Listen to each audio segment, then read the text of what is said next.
Welcome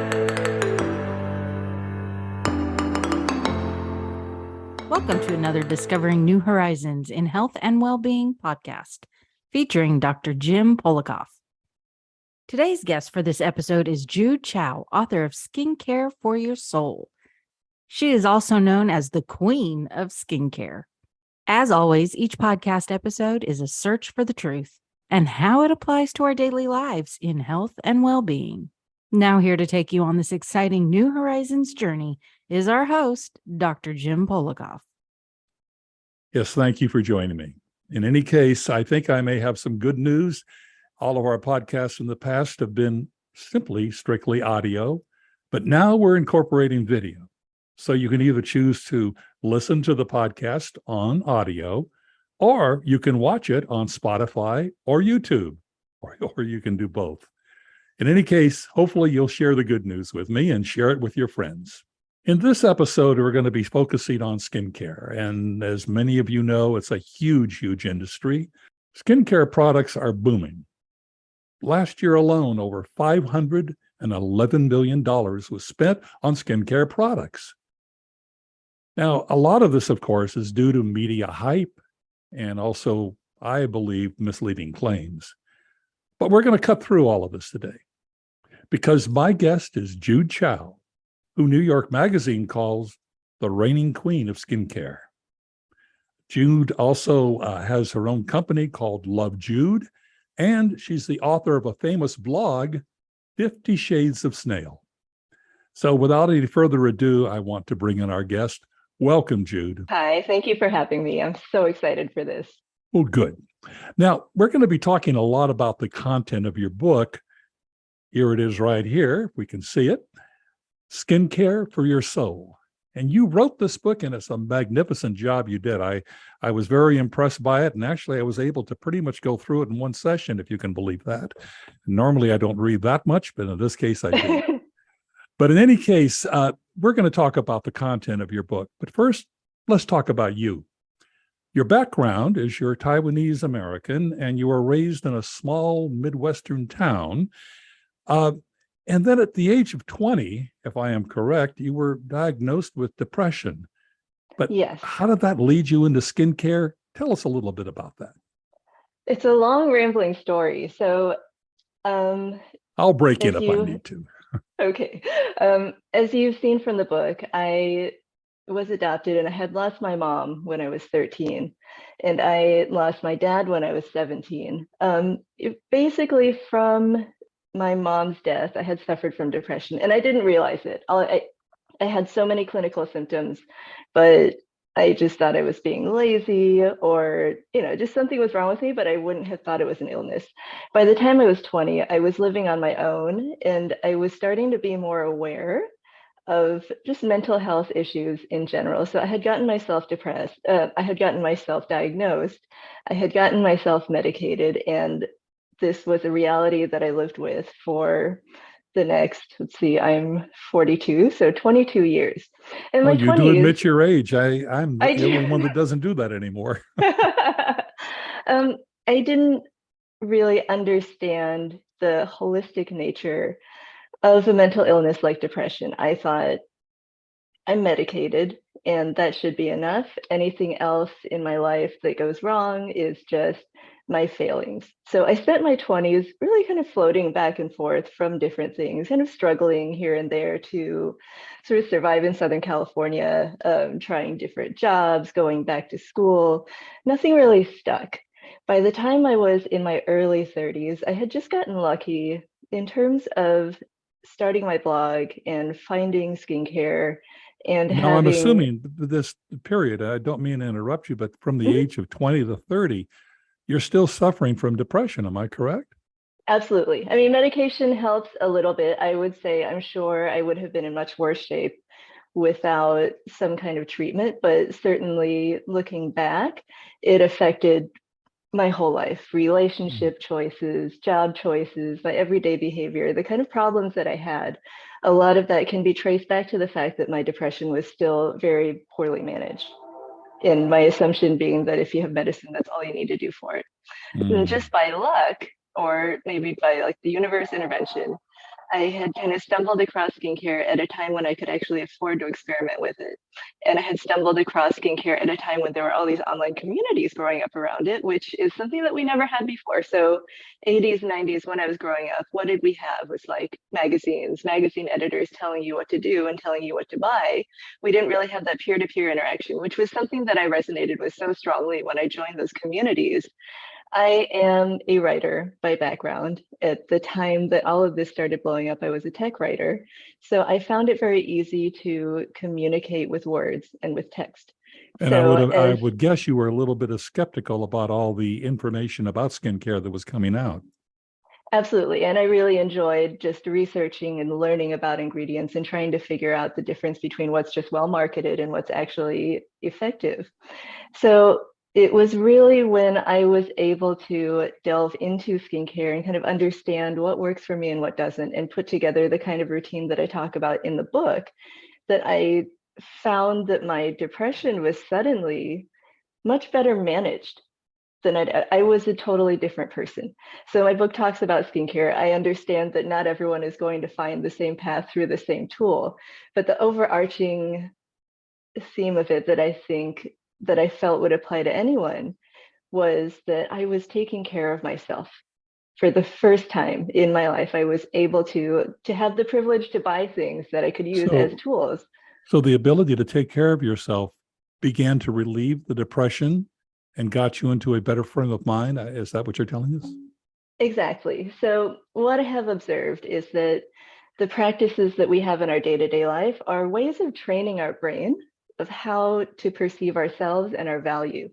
When we take the time to put into practice some kind of self-care, if it's skincare, if it's exercise, diet, every time we take this action, we're teaching ourselves that we have value and that we are worth the care, the patience, the understanding. And when we see results, that just reinforces that lesson. And ultimately, I found that the effect of that was so incredible for me that I felt that this was something that deserved to be shared, because I don't think that it's a lesson that many of us have learned. I think that we often are taught to sort of self-sacrifice, or to say that things that we just do for our own enjoyment or for our own care are kind of frivolous and should be a low priority compared to things that we do for others or just what we do for survival. Well, I'd like to give a quote in the piece that you wrote, I believe, in Fashionista. You state, "I love good skincare because it can do so much more than just improve my appearance of skin." So is that what you meant? That basically it did so much more for you, and that's why that was a blog, I suppose, you wrote in Fashionista, right? Yes, absolutely. That was actually the first that I had written about this effect, and it resonated so strongly with so many people. I think that having that essay published in Fashionista is actually what started to really build the following that I have now, because a lot of people were either starting to feel that themselves as they also were playing around with skincare, or it gave them the kind of the inspiration to try. And I still to this day get so many messages from people saying like, I read this, I read your book, and I really started to like put a skincare routine, take care of myself. And it's true, I feel so much better. So feeling better about yourself. And that's because you're taking the time to devote to you, not necessarily the world around you, the people who you feel you need to somehow serve in some way, but you're serving yourself. Exactly. Yeah. It's what they tell you on airplanes, right? You can't really help someone else until you put your own oxygen mask on first. That's a very good analogy. I like that. Now, we're going to be talking about skin types, but actually, before we get into that, I have a question about skin tones. You're a proponent of K-beauty and obviously Korean beauty products that you feel are superior to many that are out there in the marketplace. But I have a question that may sound a bit silly, but our audience, a wide variety of individuals with different skin tones. Can K-beauty or Korean beauty products work for those just as well as other things on the marketplace? Absolutely. So this is a really great question because this comes up a lot with people who are curious about it. Ultimately, our skin biologically doesn't really vary between races. very much. There has been some research done to say like, oh, well, Asian skin is a little bit thicker in this area, a little bit thinner in that area compared to, say, Caucasian skin. It might be a little bit different from Black skin. However, the differences are really minor. They don't affect how well a topical product would work on you typically. One thing that is a differentiator is in the market forces that drive how products are developed and the kinds of concerns that they address. So I think I've wrote about this before, but in general, East Asian beauty standards are very, very focused around skin. And the sort of concept of an ideal skin for those beauty standards is very specific. I would say that, especially growing up here in the West, a Western beauty standard for skin is pretty much just, it's clear, it doesn't have any acne and minimal wrinkles, and that's it.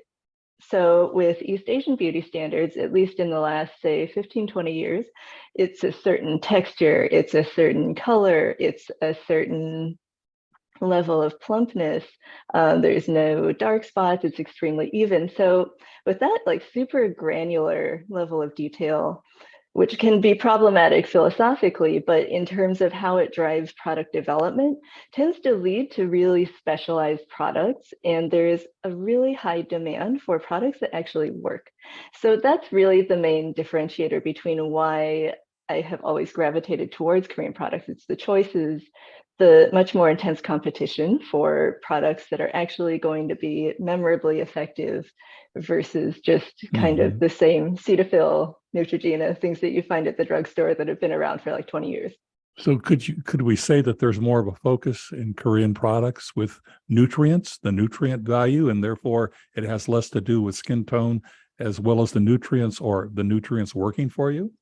Absolutely. So I think the only areas where people who are not of East Asian descent might want to be a little bit careful are just things like color cosmetics. So makeup, foundation, it will be harder to find matches if you have skin tones that are like radically different from Korean skin tones. There are certain products that are like whitening, which just put like a white cast on your skin. I always tell people like, don't use those products. That's not going to look great. But as far as just treatment products and nutrient products, absolutely no one needs to worry about this not being appropriate for your skin because you're not Asian. So let's talk about skin types. How do we go about determining what our skin type is? Can you give us some examples? Sure. So the easiest way to think about your skin type is by differentiating it based on your skin's oil production. So when we have a normal skin type, our skin produces pretty much just enough oil. If you wash your face, it's not going to feel dry afterwards, but it's also not going to be visibly oily. You're not going to feel a lot of excess oil. Oily skin, of course, produces more oil than you need to. Dry skin doesn't produce enough. So even under the most ideal conditions, your skin would still feel dry to the touch. It will still feel dry within. You can also kind of look at pore size. So dry skin tends to have much smaller, more invisible pores. Oily skin tends to have larger and more visible pores. It's not 100%. A lot of these categories are pretty flexible, but that's the easiest way to tell. The only issue with that is that a lot of our general hygiene and grooming practices can affect how our skin presents. So if you've read the book, you know I'm very much against very harsh cleansing and excessive exfoliation. Cleansing too much or using very harsh cleansers can cause your face to present as if you have a dry skin type when you don't really. So a lot of this is sort of, So is that what you need to skin. determine? I didn't mean to interrupt, but a dry skin type, I just want to make sure that our audience is able to get this. Dry skin is one particular type and oily skin is another type. So you either have dry or oily skin and that's where it begins? That's where it begins. Some people have combination skin where they may have some zones of their face that don't produce enough oil. They may have some zones of their face that produce more. However, as we talked about in the book, skin type is a good way of starting out and kind of figuring out what types of products may be helpful to you. But skin type also kind of changes with age. Generally, as we get older, our skin will produce less moisture and less oil, regardless of our starting point.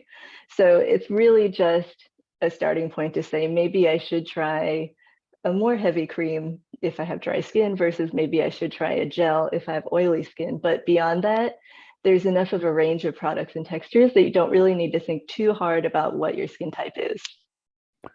And I notice you did mention your age, so I will compliment you on your age. Obviously, you, whatever you're doing skincare wise works quite well.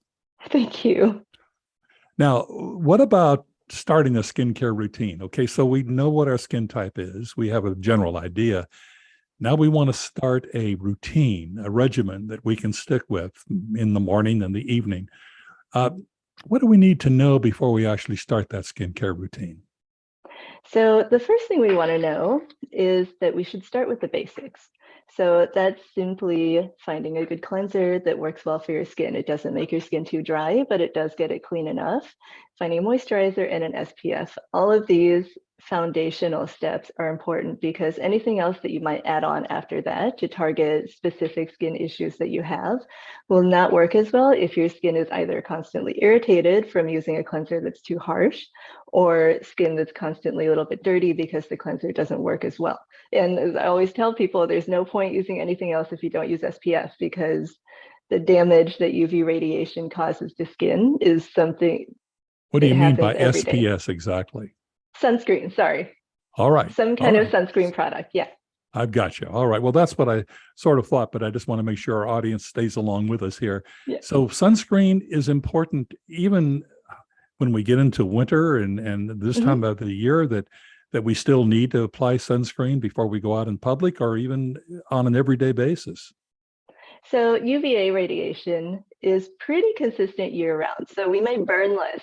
So there's UVB and UVA. Those are the two main types of radiation that we need to worry about with the sun. UVB is responsible for burning. This is shorter wavelength type of radiation. So it doesn't penetrate as deeply, but it causes a lot of damage at the surface. UVA is a longer wavelength. It causes deeper damage and more damage. UVB is pretty variable based on things like the time of year, the time of day. So of course, like high noon in the summertime, you are going to have a lot of UVB and your risk of sunburn is going to be higher. But UVA penetrates cloud cover, penetrates windows too. And that is pretty much present at a more or less the same level all year round. So for people that are concerned about either wrinkles, skin aging, dark spots, or skin cancer, the big one, UVA is always going to be a concern regardless of where you are, what time of year it is. Well, dermatologists tell me, some of my friends who are derms have told me that even if it's cloudy outside, the sun is still penetrating. You still are at risk, even though it seems like a cloudy, overcast day. Is that correct? Exactly. And it reflects too. So if you think about things like snow or even just walking on concrete, that radiation is still reflecting up from the ground onto your face. So it's not quite as simple as just like hide the top of your head either. Well, that's a good point. So now you had mentioned cleansing and moisturizing. That's something we need to consider when we first start a skincare routine, correct? Yes. So what should we be aware of there? I know you mentioned a little bit earlier. So the outer layers of our skin barrier, is really, really important to the health of our skin. It's composed of natural lipids that your skin produces and flattened dead skin cells. You can kind of picture it as a brick and mortar formation. This barrier exists to hold moisture in your skin so that it doesn't dehydrate and dry out too quickly. This barrier also exists to prevent irritants and contamination from getting into your skin from the outside. And that's really the main function of our skin, is holding what should be inside in and keeping things that should be outside out. That's a good description. I like that. So our choice of cleanser is one of the most important decisions we can make to keep that barrier functioning at a healthy level. The healthier your barrier functions, the better your skin will look, and the more protected it will be against things that can sensitize it, irritate it, cause reactions, or also cause acne and other concerns. So when we look at cleanser, we want to find one that's gentle to the skin barrier.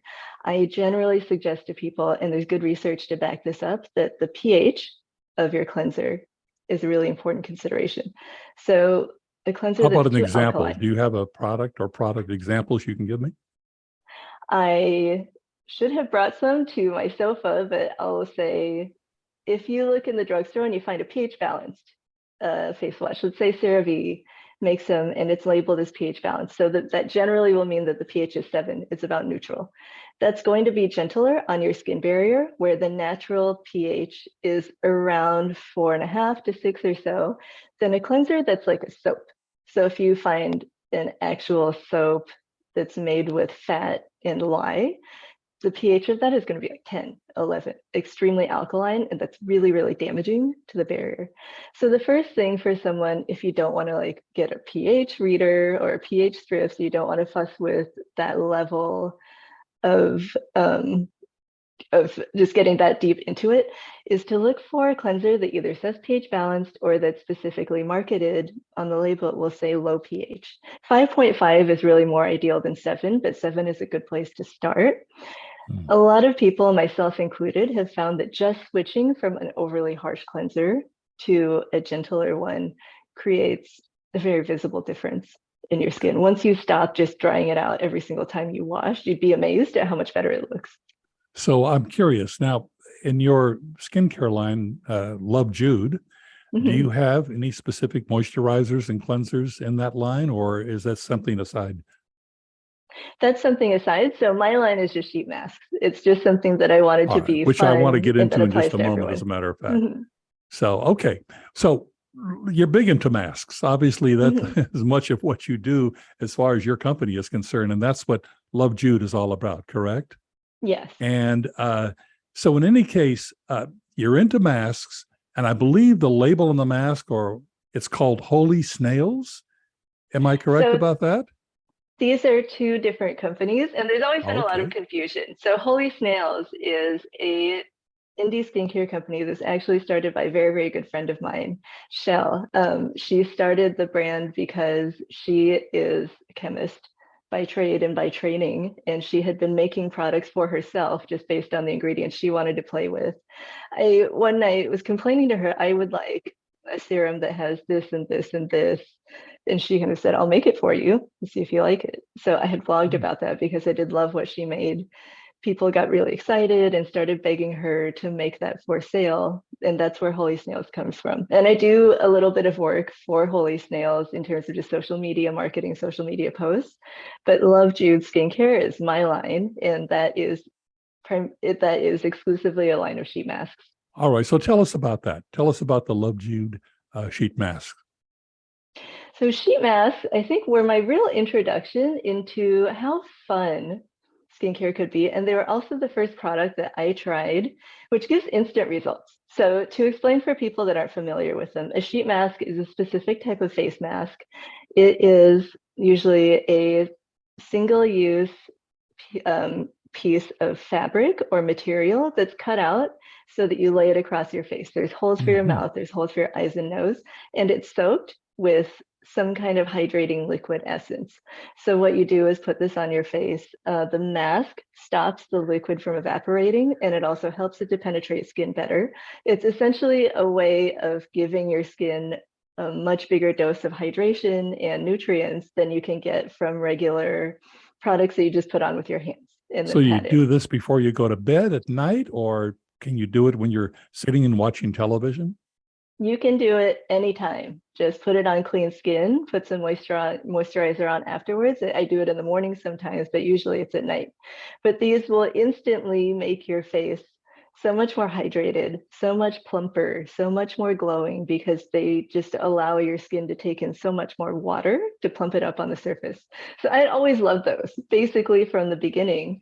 So when I had an opportunity to start some kind of a skincare line, that's what I went for, because this is something that almost everybody can use. I don't have to worry too much about it being based on skin types or on different skin concerns. It's just a fun step that you can pick up like one and enjoy it the same night. Any skin tone, any skin type would be fine for it. And how long do you need to keep it on for it to be effective on a particular day? Minimum 15 minutes. Maximum, I keep them on until they start to feel a little bit dry, like almost all of the liquid is gone. So you don't necessarily need to put them on. Like obviously we see face cream at night. This is something that you can do, again, while you're watching television, just kicking back and enjoying whatever you have going on. And you keep it on for at least 15 minutes and actually until you feel uncomfortable with it, I'm assuming. Exactly. Okay. So I'm just kind of curious because I read all these things about you, which are quite interesting. And we know you have the blog, of course, but how did you come up with the term snails?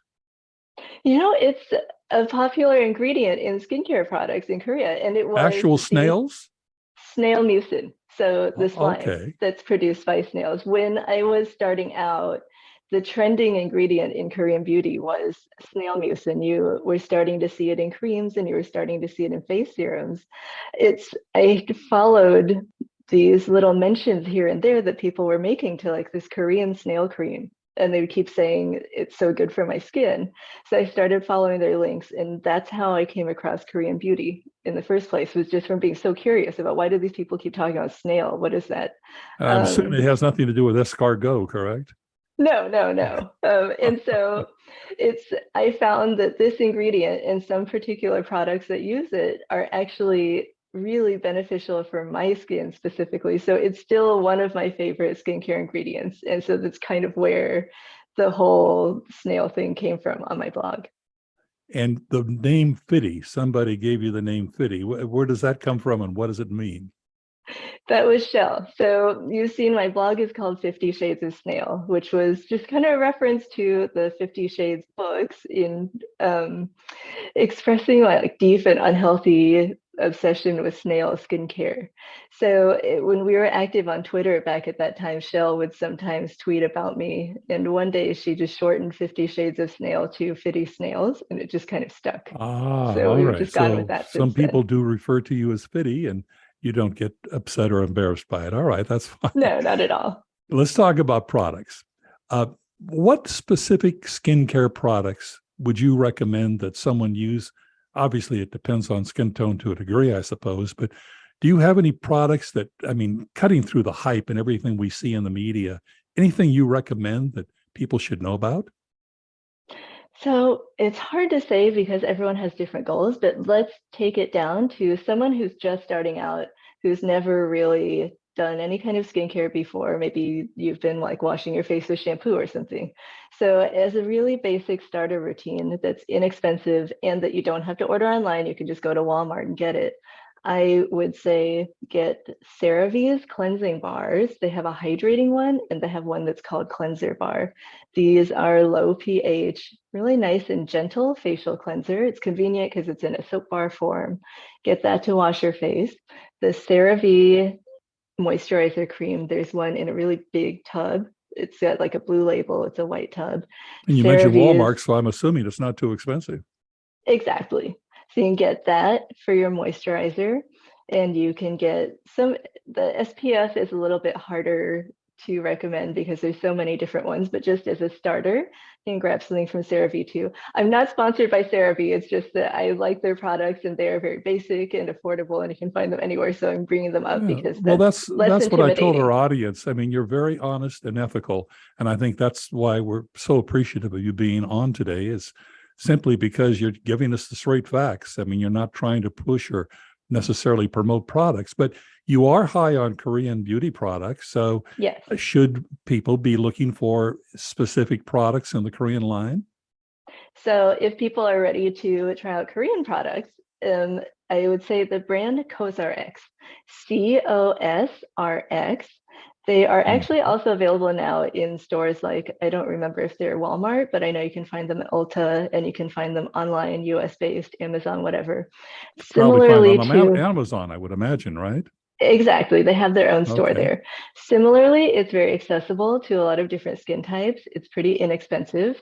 I would look for their Cica cleanser, CICA. This is kind of a sensitive, skin friendly, soothing, low pH cleanser that they can use.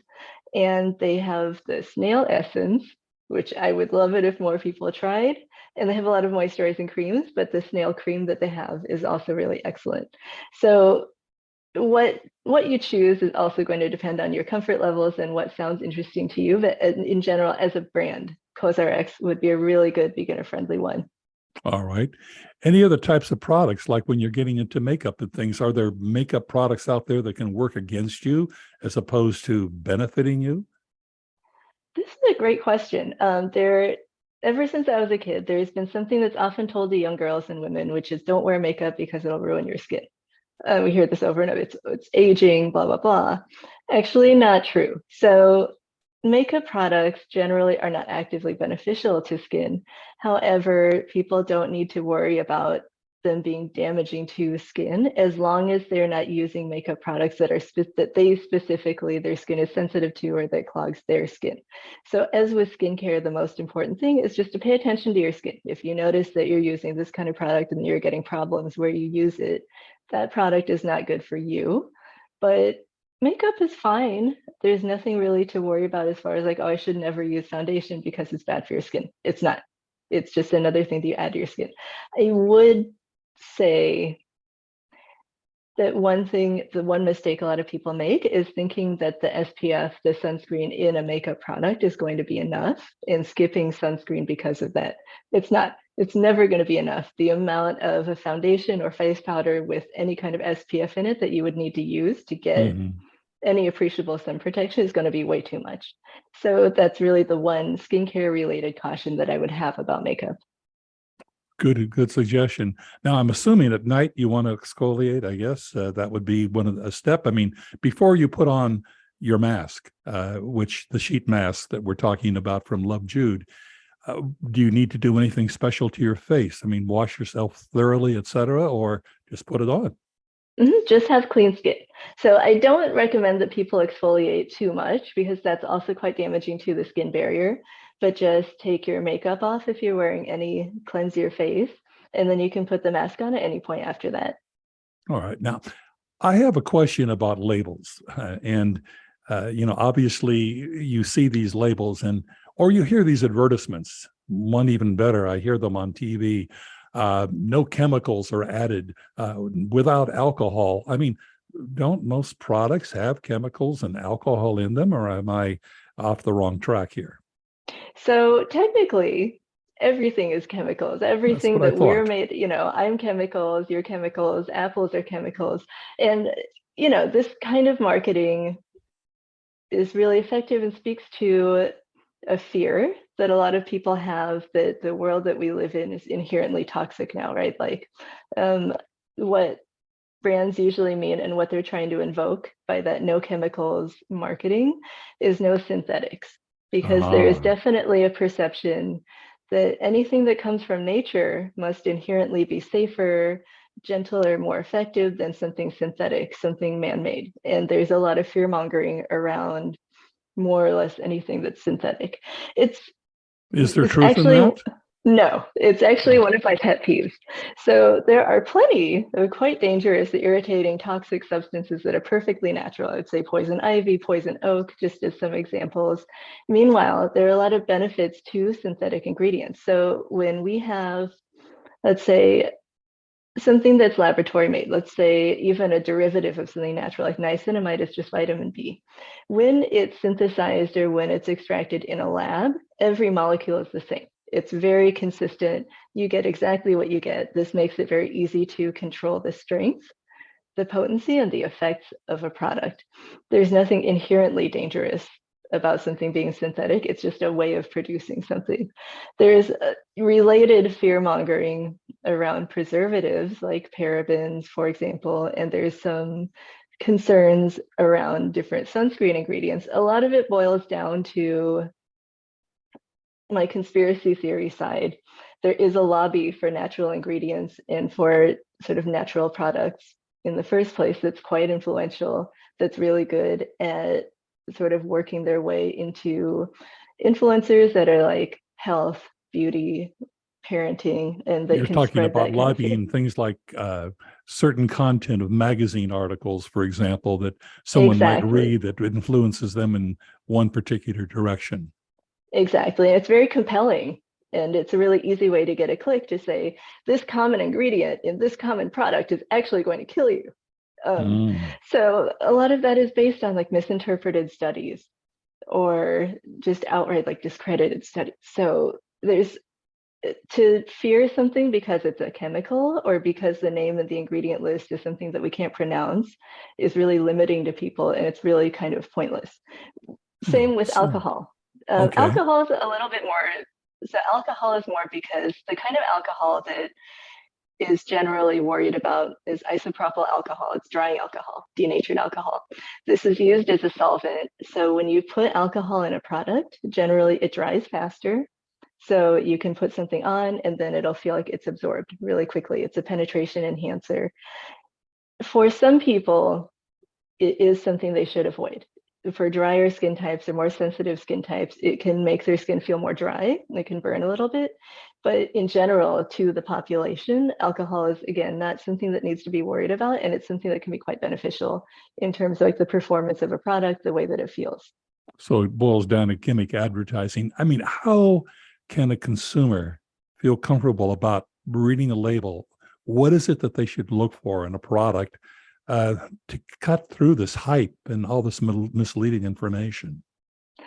I would say, look, this is where the challenge is really on the consumer to gain a little bit of basic background knowledge into, not necessarily, you don't have to understand every single ingredient. That's a little bit too much to ask for someone who's just wants to find a moisturizer that makes their skin feel nice. But gain a general understanding of the different types of moisturizers, maybe spend some time getting an understanding of like the main ingredients. So even what does glycerin do? What does shea butter do? If we understand the first 5 ingredients that are really common in products, we can get a better idea of how well it functions for us. As far as fear mongering, like, oh, this is this chemical shouldn't be used, that chemical shouldn't be used. Frankly, if it's used in commercial products, and it's something that's been around for a while, the reason that it is still allowed to be used in commercial products is generally because there has not been strong evidence or conclusive evidence that anything is wrong. It's up to the person. If somebody's not comfortable using this or using that, regardless of whether there's a factual basis of it, that's totally up to them. But just starting out, take all of that very scary, like this common ingredient will give you cancer kind of headline with a huge grain of salt. If you can come at it from that skeptical standpoint from the beginning, it will be much more helpful for So just basically not falling into the trap. Well, I think you're talking about is the consumer must be more educated. And again, another reason to pick up your book, because I think there are quite some excellent tidbits in here that are going to steer you in the right direction. Am I correct? I hope so, yes. So the book, Skincare for Your Soul, let's talk about that aspect of it. I mean, the soul is a very intangible type thing. I mean, we don't see it, we don't feel it, we can't even prove that it's there. But so how does skincare really truly affect the soul, in your opinion? So this is my way of thinking. Your soul is that intangible, you can't put a finger on it, but it is the core, the essence of you, like your existence. So what I've always said to people about, let's say, finding your purpose in life, you are an absolutely unique individual. You are a combination of disposition and background, history, education, life experiences that nobody else in the world has or ever had or ever will have that exact combination. That makes you special. And all of those things combined, you can say that that's kind of your soul. So when I say skincare for your soul, what I mean is that these practices that solely exist or that you practice solely to benefit you, to improve your experience of life and your experience of yourself, is a practice that benefits your soul by giving you that space to nurture yourself. Like for me, the soul and the self are something that are very precious and very worth taking care of, even when that is through an external practice. So I'm assuming what you're really saying is, again, getting back to the original thoughts that you expressed, and that is that we need to stop worrying about how we appear and what we do for others, but what we do for ourselves, to begin giving ourselves that quality time, that quality attention that we oftentimes give to others, but not to ourselves, right? Exactly. And the nice thing about that is that the more that we nurture ourselves and give ourselves that space, the more we can end up giving to others and the more we can accomplish externally in whatever pursuit is what we're supposed to do for the world. So it's really something that we benefit ourselves first. Again, you put on your own oxygen mask and then you can help others better because you're in a much better state of mind to do so. You have more to give. So I'm going to recommend again to our audience who are listening and visual audience, Skincare for Your Soul by Jude Chao. Now, this book is available. And by the way, I mean, all of the things that we've covered, things that you need to know about skincare, it's right here. So you can pick this up. Obviously, you can go to Amazon.com or wherever books are sold.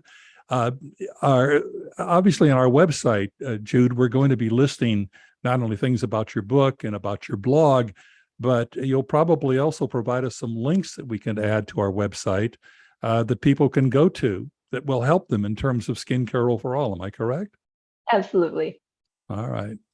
Well, listen, you've been a valuable resource. And what I like about this interview is the fact that you cut through a lot of things, a lot of this hype. I mean, people are so confused. There's so much out there. That's why it's such a huge industry in terms of skincare, because people are buying left and right and they're never really quite sure what they're buying. So they're always trying something new, something different. That's why I really recommend your book, because this will help cut through a lot of it. So I want to thank you for being with us. You've been a valuable guest. Thank you. It's been my pleasure. All right. You can discover more information about our guest, Jude Chao, and her book, Skincare for Your Soul, by visiting our website, jamespolikoff.com. That's James, POLAKOF.com. jamespolikoff.com. You'll also discover a variety of valuable resources on our website and other terrific Body, Mind, and Soul podcast episodes. Again, jamespolikoff.com. Now back to Dr. Jim. Faith Michelle was absolutely correct. If you come to our website, jamespolikoff.com, you're going to find a huge assortment of valuable information that's going to put you on the right track to many things. Our goal really is to educate as much as we can. For example, some of the things that Jude Chao mentioned during the interview, links that you might need to good skincare, they're going to be there and you're going to find them on our website. Also, we've got a huge plethora of past podcasts that you can listen to, things that you may have missed, some very valuable subject matter. So when you come to our website, you're also going to be able to access previous podcasts that could be very helpful for you. So I want to thank you very much. And remember again, we're no longer just on audio, we're also on video. So in addition to your favorite audio channel that you might want to listen to, you can find us on Spotify video, and you can also find us on YouTube. So either tune in to watch, tune in to listen, do both. Either way, please keep on joining us. And most importantly, your comments are extremely valuable. So if you'll just go to the contact information, put in your comments what you think we should be looking for or perhaps covering, topics that interest you. Give us that information and we will try to react favorably towards it. Again, I want to thank you for joining us. It's been a pleasure that we can share this information together. Please keep on listening, on watching our podcast. Again, this is Dr. Jim Polikoff. Thanks for joining us. See you again soon.